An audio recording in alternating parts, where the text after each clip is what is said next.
Al-Quran dan pemimpin non-muslim. Dalam Islam, setiap non-muslim disebut kafir.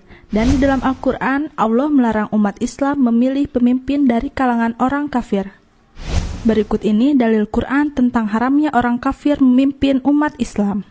Pertama, Al-Quran melarang jadikan non-muslim sebagai pemimpin dalam surat Al-Imran ayat 28, surat An-Nisa ayat 144, dan surat Al-Ma'idah ayat 57. Kedua, Al-Quran melarang menjadikan non-muslim sebagai pemimpin walau kerabat sendiri dalam surat At-Taubah ayat 23 dan Al-Mujadilah ayat 22. Ketiga, Al-Quran melarang menjadikan non-muslim sebagai teman setia dalam surat Al-Imran ayat 118 dan surat At-Taubah ayat 16. Keempat, Al-Quran melarang saling tolong dengan non-muslim yang akan merugikan umat Islam dalam surat Al-Qasas ayat 86 dan surat Al-Mumtahanah ayat 13. Kelima, Al-Quran melarang mentaati non-muslim untuk menguasai muslim dalam surat Al-Imran ayat 149 sampai 150. Keenam, Al-Quran melarang beri peluang kepada non-muslim sehingga menguasai muslim dalam surat An-Nisa ayat 141.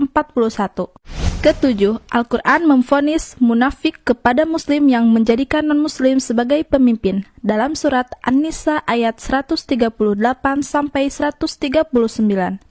Kedelapan, Al-Quran memvonis zolim kepada muslim yang menjadikan non-muslim sebagai pemimpin dalam surat Al-Ma'idah ayat 51. Kesembilan, Al-Quran memvonis fasik kepada muslim yang menjadikan non-muslim sebagai pemimpin dalam surat Al-Ma'idah ayat 80-81. Kesepuluh, Al-Quran memvonis sesat kepada muslim yang menjadikan non-muslim sebagai pemimpin dalam surat Al-Mumtahanah ayat 1. Kesebelas, Al-Quran mengancam azab bagi yang jadikan non-muslim sebagai pemimpin atau teman setia dalam surat Al-Mujadilah ayat 14-15. Ke-12, Al-Quran mengajarkan doa agar muslim tidak menjadi sasaran fitnah non-muslim dalam surat Al-Mumtahanah ayat 5. Tahukah Anda bahwa jumlah ayat Quran tentang haramnya memilih pemimpin non-muslim jauh lebih banyak dibandingkan dengan jumlah ayat Quran tentang haramnya makan babi?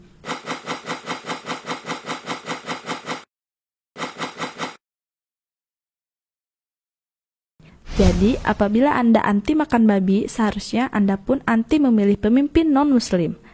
Semoga bermanfaat.